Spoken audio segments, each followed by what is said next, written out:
December 1944. The world was buried under war, Europe lay fractured, cities smoldered, soldiers frozen in battlefields far from home.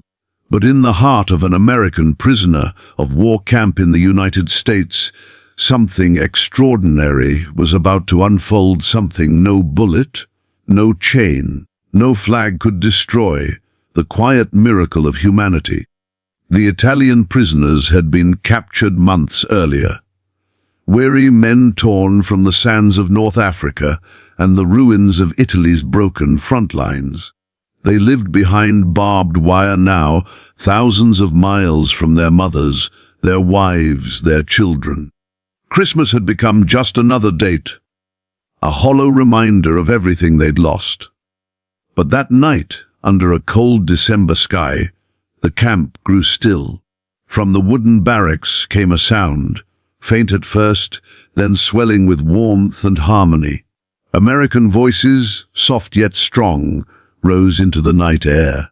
They were singing Christmas carols, songs every Italian prisoner knew from his own childhood. For a moment, the war stopped. The prisoners pressed against the fences, their breath fogging in the icy wind. Some smiled through tears. Others bowed their heads, overcome by the memory of home. The guards, too, stood silent, their rifles forgotten, their hearts remembering what peace felt like. That night, music crossed enemy lines and touched souls that war had tried to break. The winter sun had barely risen, and the camp was already wrapped in silence. Frost clung to the wooden barracks like a thin, unrelenting film of glass. Every plank, every nail, every corner of the camp shimmered under the dull grey light of December 1944. The air smelled faintly of pine and cold iron, the kind of scent that seeps into your bones and stays there. Inside the narrow huts, the Italian prisoners stirred slowly from their bunks, not because they were rested, but because the cold left them no choice. They were hundreds of miles from the nearest battle, yet war lived with them still. In the bruises on their hands, the weight in their hearts, and the way they avoided looking at the horizon. For them, that horizon meant one thing: home, unreachable and fading farther each day. The mornings always began the same way. A whistle cut through the icy air, followed by the scrape of boots on frozen dirt. The prisoners lined up, their breaths forming clouds that hung like ghosts before disappearing. The guards moved between them, counting heads, their expressions unreadable beneath their coats and caps. It wasn't cruelty that filled the air, just routine. Cold, mechanical routine. Somewhere near the kitchen, a metal door slammed, breaking the silence. Steam rose from tin pots as a few men ladled out the morning ration. Thin oatmeal and black coffee that smelled more like burnt water than anything else. The Italians stood in line, their tin cups rattling softly in the wind. No one spoke much. Words seemed pointless now. A young soldier named Carlo Moretti glanced up at the sky. He had been captured near Naples, fighting for a cause he no longer believed in. His uniform had long been replaced by rough American, issued work clothes, his once dark hair grown long and unkempt beneath a wool cap. He cupped his hands around the warm tin cup and exhaled slowly, watching the steam dance and vanish. Nearby, Giovanni Russo, the oldest among them, a farmer before the war, sat on a wooden crate, carving something with a small, dull knife. The younger men often teased him gently, calling him Nonno, grandfather, though he was barely 50. Today, the old man was shaping a small cross from a broken piece of crate wood. Each stroke of his knife was careful, deliberate, as if the act itself held him together. "What are you making, Nonno?" Carlo asked quietly. Giovanni didn't look up. "Something for the day after tomorrow," he said. Carlo knew what he meant. Christmas. The word hung heavy in the air between them. For months, none of them had dared to speak of it. The holiday that once meant light, laughter, family. In this camp, the days all bled into one another, the seasons marked only by the changing color of the mud beneath their boots. But now, even the Americans seemed different, quieter, more thoughtful, as December deepened. Inside the barracks, some men had pinned bits of paper or scraps of fabric to the walls, rough sketches of villages, churches, and loved ones. Others had torn pages from magazines the guards occasionally shared, pictures of smiling families around Christmas trees, women in red scarves, children unwrapping presents. Each picture was a knife and a comfort all at once. That night, as the wind howled outside, the prisoners gathered around the small potbelly stove at the center of their hut. The fire burned low, fed by bits of scrap wood they'd hidden away from work duty. The orange glow flickered across tired faces, throwing long shadows on the walls. Someone hummed softly, an old Italian hymn, one that mothers used to sing at bedtime. The sound was faint, almost swallowed by the wind, but it carried through the silence like a fragile memory refusing to die. Others joined in, their voices blending into a trembling harmony. For a few moments, the barrack was no longer a prison. It was a village at dusk, the kind they all remembered, with the smell of bread baking, bells ringing in the distance, and the laughter of children echoing through stone streets. Then, just as quickly, the illusion broke. A gust of cold air blew through the cracks in the wooden walls, and the men fell silent again. Outside, the camp stretched endlessly. Rows of barbed wire gleamed under the moonlight, separating the Italians from the American guards, and both from the rest of the world. Beyond the fences stood the guard towers, tall and unmoving, their searchlights sweeping over the snow-covered ground.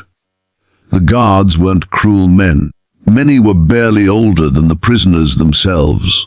Some even spoke a little Italian, picked up from books or family back home. But rules were rules, and empathy was a dangerous luxury in wartime. Still, there were moments, brief, unspoken moments, when kindness. These were the small rebellions that kept humanity alive.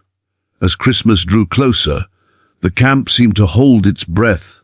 Snow fell thicker now, coating the world in white silence.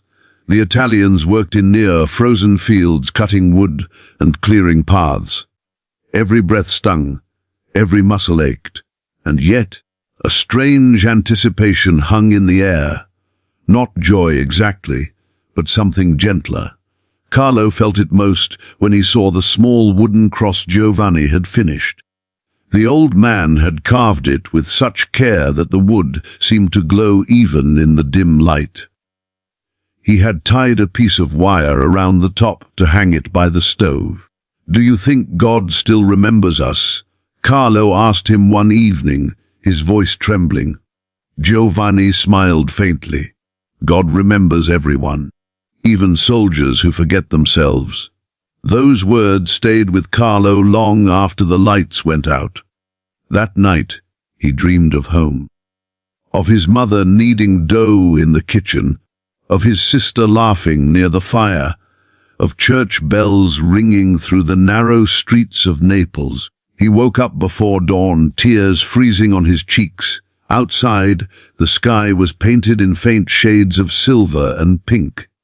He stepped out quietly, wrapping his blanket around his shoulders. The snow crunched softly beneath his boots. The camp was still asleep, just a few thin trails of smoke rising from the chimneys.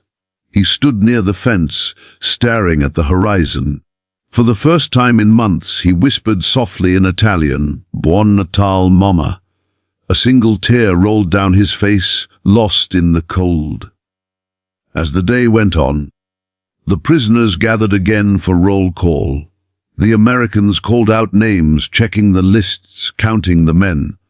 Everything was by the book.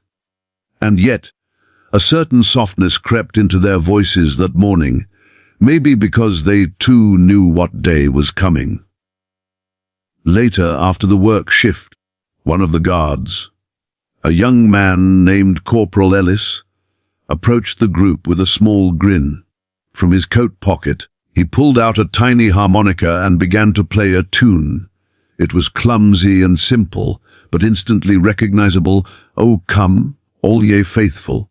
The Italians froze. A few smiled, one or two even hummed along. Ellis finished with a shy laugh, saluted playfully, and walked away. For the rest of that day, the prisoners couldn't stop whispering about it. Some thought it was just a guard being foolish. Others said it was a sign that maybe, even in captivity, Christmas had not forgotten them. That evening, Giovanni gathered the men around the stove again. The little cross hung above it, swaying gently in the rising heat.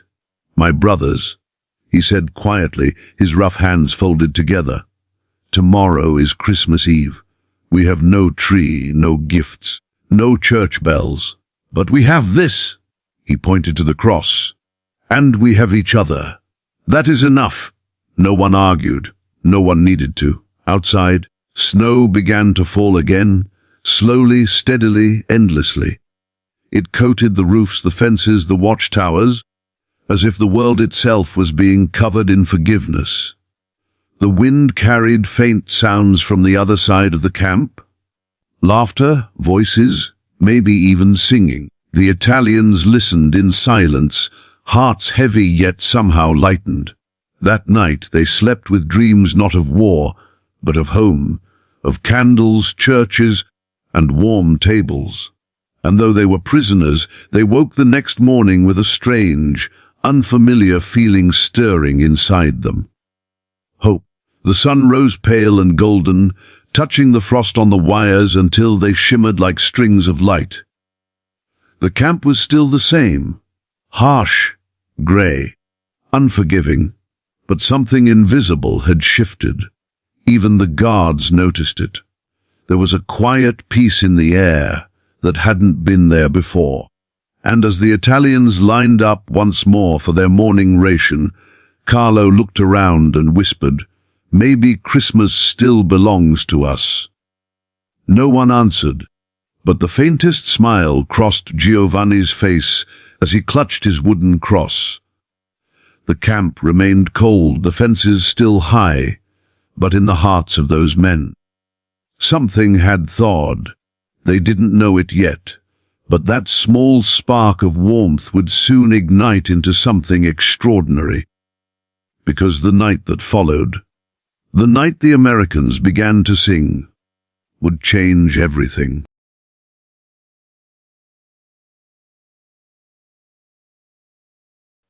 Night had fallen over the camp like a heavy blanket of quiet. The wind moved softly through the pine trees at the edge of the fence, carrying with it the faint crackle of ice forming on the wire. The world outside the barracks was white and still, every sound, every motion swallowed by the snow. Inside, the Italian prisoners lay awake on their bunks, listening to the creak of wood and the distant hum of a generator somewhere near the guard post. It was Christmas Eve, 1944. No one said the words out loud, but everyone knew.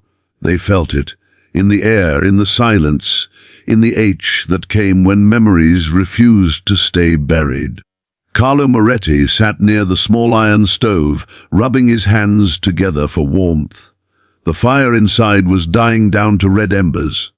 Around him, the others lay bundled in their thin blankets, their faces half hidden, their thoughts far away. Giovanni Russo's wooden cross still hung above the stove, it casting a faint shadow on the wall. It swayed slightly whenever the wind found a crack in the barrack. Carlo looked at it for a long time, then whispered, "Do you think they'll sing tonight? The Americans. From the far end of the room, a voice answered, soft, tired, but kind, maybe. They sang last Sunday, some kind of hymn. I heard them when I was at the latrine. Another man chuckled faintly. At least someone has music. All we have is this stove and a few ghosts. They fell quiet again. Even laughter seemed too fragile for a night like this. Outside, the sky glowed faintly with starlight. The snow reflected everything, every shadow, every flicker of light, until the camp looked like a frozen mirror of the heavens. In the distance, a guard tower stood against the pale horizon, its light slowly sweeping across the yard. And then, faintly, almost too softly to be real, a sound drifted through the air. It was a note, clear, gentle, human. The prisoners froze. Another note followed, then another, this time joined by voices. It wasn't the harsh rhythm of commands or the bark of drills. It was music, real music. Carlo stood and moved to the small window near the bunks. Frost rimmed the glass, so he wiped it with his sleeve, pressing close. Beyond the fence, he could see a small cluster of figures gathered near a large barrack. A lantern swung gently above them, throwing golden light across their faces. The Americans were standing close together, some holding papers, others with their hands in their coat pockets. They were singing. The song floated softly through the night, carried by the wind, shaping itself into something unmistakable. Silent night. Carlo's breath caught. His heart gave a painful thud. He hadn't heard that song since the Christmas before the war, when his mother had lit a single candle in their small home in Naples, and the church bells had rung in the distance. Now, halfway across the world, the same melody filled the air again. The prisoners gathered around the windows, their faces pale in the moonlight. Some stood, others knelt, pressing close to the wooden walls, as if the sound alone could warm them. The Americans sang in slow harmony, their voices deep and unhurried. A few of them were clearly out of tune, but it didn't matter. There was no perfection here, only sincerity. Silent night, holy night. Giovanni whispered the words in Italian under his breath. Notte silenziosa, not Santa. And then, as if by some unseen agreement, others joined him. Their voices were rough, uncertain at first, but strong. The Italian words intertwined with the English ones, creating something neither side had expected. A chorus that belonged to both. The guards didn't stop them. Some of them even paused, lowering their rifles to listen. For the first time in months, there was no enemy. In that camp, only men who missed home, who remembered what peace felt like.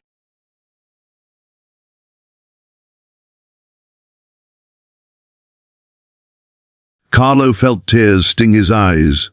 He tried to hide them, but they came anyway. Hot, unstoppable, he wasn't ashamed. Around him, other men were crying too. Big, hard soldiers who had fought across deserts and hills, now standing motionless before a song. The melody rose and fell in the frozen air, echoing softly between the barracks. The snow seemed to absorb it, holding it close. Across the fence, one American soldier, a tall man with a scarf wrapped around his neck, raised his candle high. The flame wavered but did not die.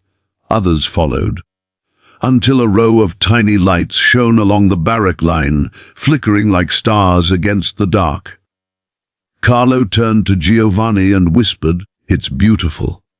Giovanni nodded, his voice breaking. "It's home." The song continued.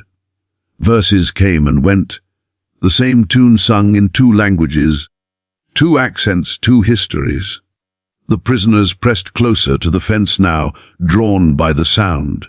A few reached through the wire, their hands trembling in the cold. One of the Americans noticed. Without hesitation, he stepped forward, so close that only a thin line of barbed wire separated them. He didn't speak, but he nodded, a silent greeting, a peace offered through music. Carlo stepped closer too. For a long moment their eyes met. No hate, no fear, just understanding. The song slowed, drifting toward its end. Sleep in heavenly peace, the Americans sang softly. Dormy in pace. Jess, the Italians echoed. And then silence. It was a silence deeper than any before. Not empty, but full. The kind of silence that lingers because no one dares to break it. Even the wind seemed to stop. Then came the faint sound of clapping. Someone, one of the prisoners, began to applaud. Others joined in. Then laughter, then sobs. The Americans, surprised, smiled back, some waving, some bowing awkwardly. For a brief, impossible moment, the war disappeared. That night, Carlo couldn't sleep. He sat by the window long after the singing had ended, watching the candlelight fade in the distance. He thought of his mother again, of the church bells of Naples, of his father's rough hands lighting a candle on Christmas Eve. He wondered if somewhere, across the ocean, an American mother was also thinking of her son, the same son who had sung to his enemies tonight. Giovanni sat beside him silent. He didn't need to speak. Between them hung the sound of the song, alive and eternal. The next morning, Christmas Day, the camp woke to an unusual calm. The guards were slower, more relaxed. Breakfast came earlier than usual. Hot coffee, a small piece of bread, and miraculously, a slice of fruit. The men whispered among themselves, smiling for the first time in months. One guard, Ellis, approached with a grin and handed Giovanni a small folded paper. On it was a single line written in shaky Italian. "May peace find you this Christmas." Giovanni's hands trembled as he read it. He looked up at Ellis and nodded, his voice cracking. Grazie. Ellis saluted him and walked away.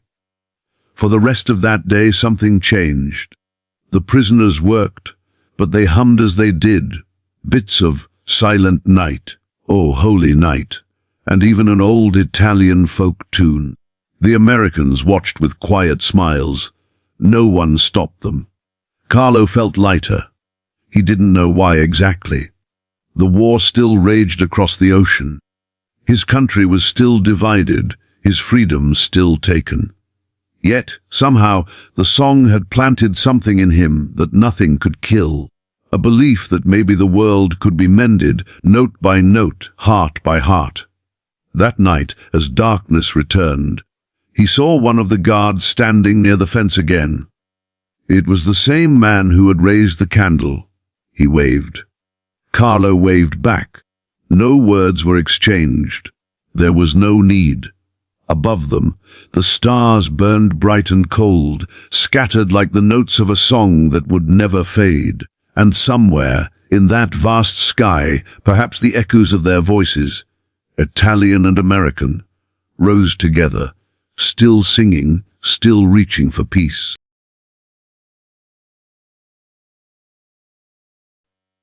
When the last note of Silent Night faded into the frozen darkness, the world seemed to stop breathing.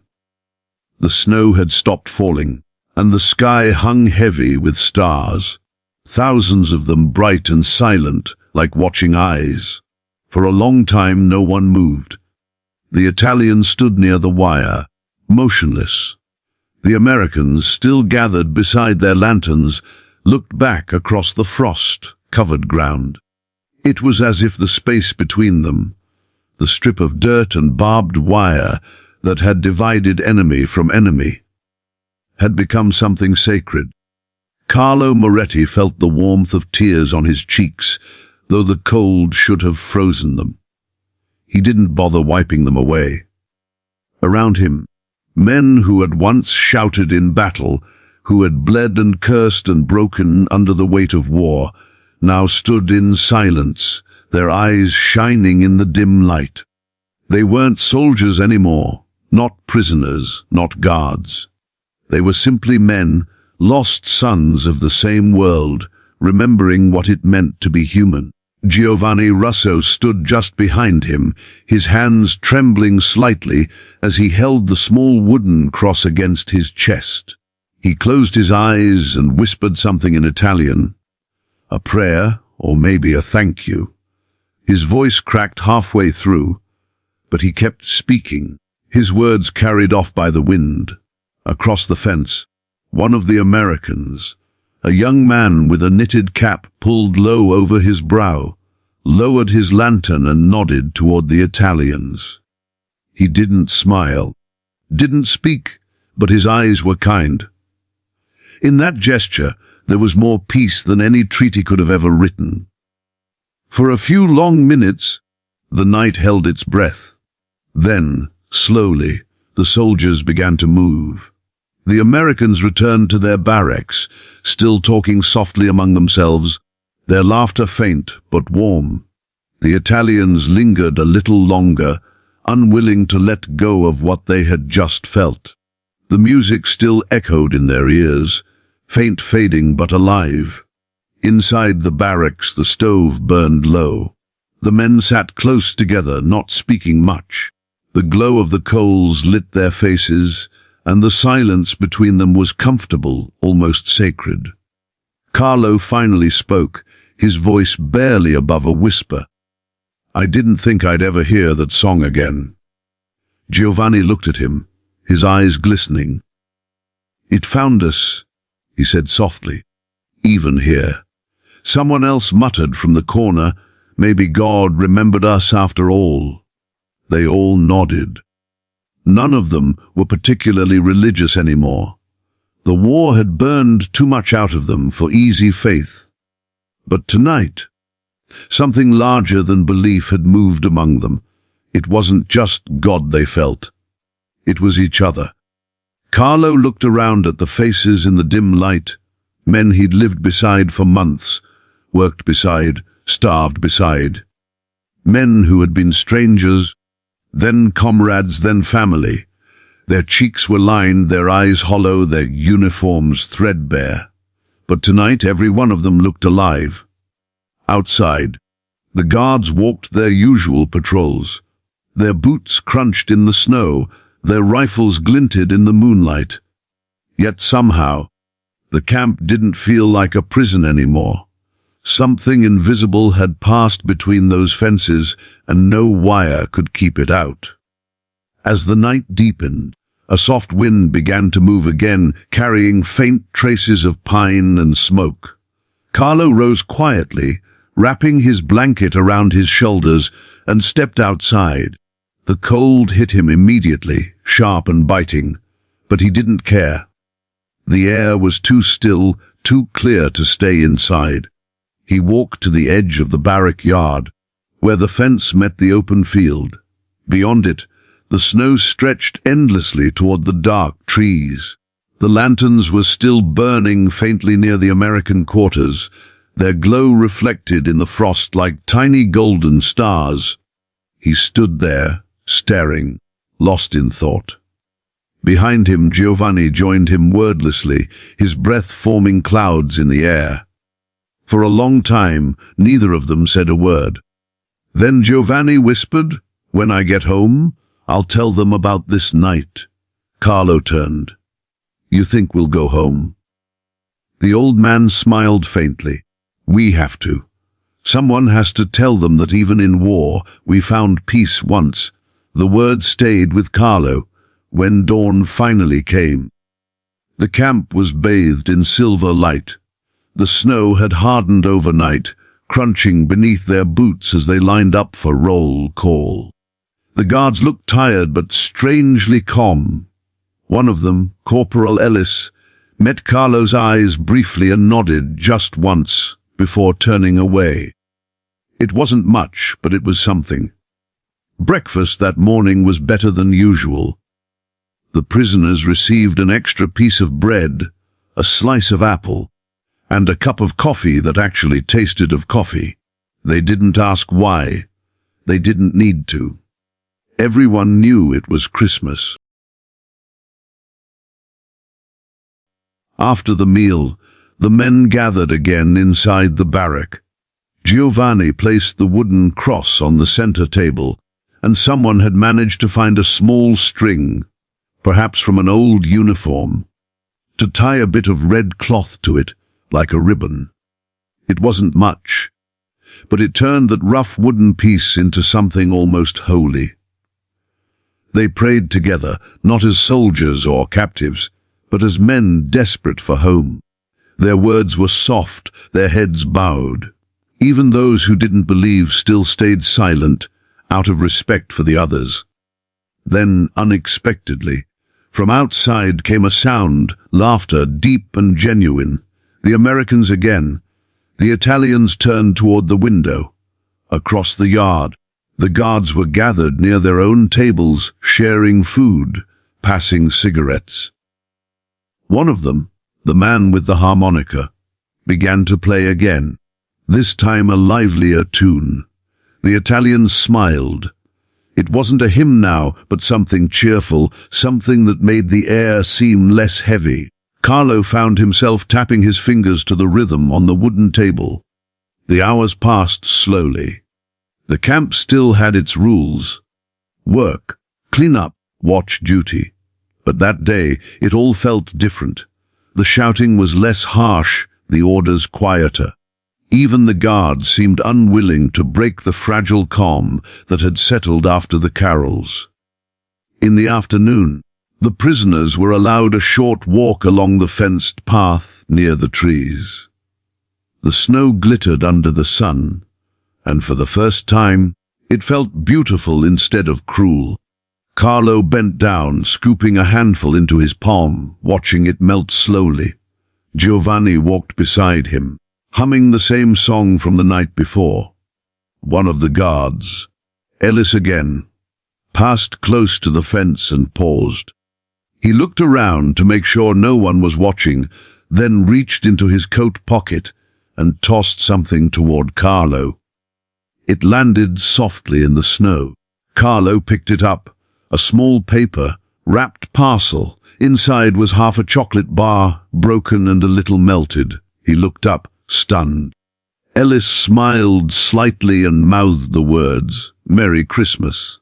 Carlo wanted to speak, to say thank you, but his throat tightened. He simply placed his hand over his heart, nodded once, and held the chocolate carefully, as though it were made of glass. That night, back in the barrack, the men shared the tiny gift among themselves. Each man got a piece, small enough to barely taste, but enough to remember. They savored it slowly, eyes closed, letting the sweetness fill the silence. When the last crumb was gone, Carlo leaned back and whispered, "Do you think they feel it too? The same thing we do?" Giovanni nodded. "They do. That's why they sang." The fire crackled softly. The men fell quiet again, lost in their own thoughts. Outside, the stars had returned, burning cold and beautiful above the camp. Carlo lay awake long after the others had fallen asleep. His mind drifted through memories. His mother's kitchen, his sister's laughter, his father's strong voice singing off key during Christmas Mass. He remembered the smell of rosemary and bread, the sound of bells echoing through narrow streets. For the first time since he'd been captured, those memories didn't hurt. They comforted him. He realized that maybe the Americans hadn't just given them music. They'd given them back their past, and with it, a future worth dreaming about. When the war ended months later, and the Italians were finally told they would be sent home, many wept openly. They packed what little they had, letters, scraps of paper, trinkets made from wood. Giovanni carefully wrapped his small cross in a handkerchief and tucked it into his pocket. On the last day before departure, as the trucks arrived to take them away, Carlo looked back at the camp one final time.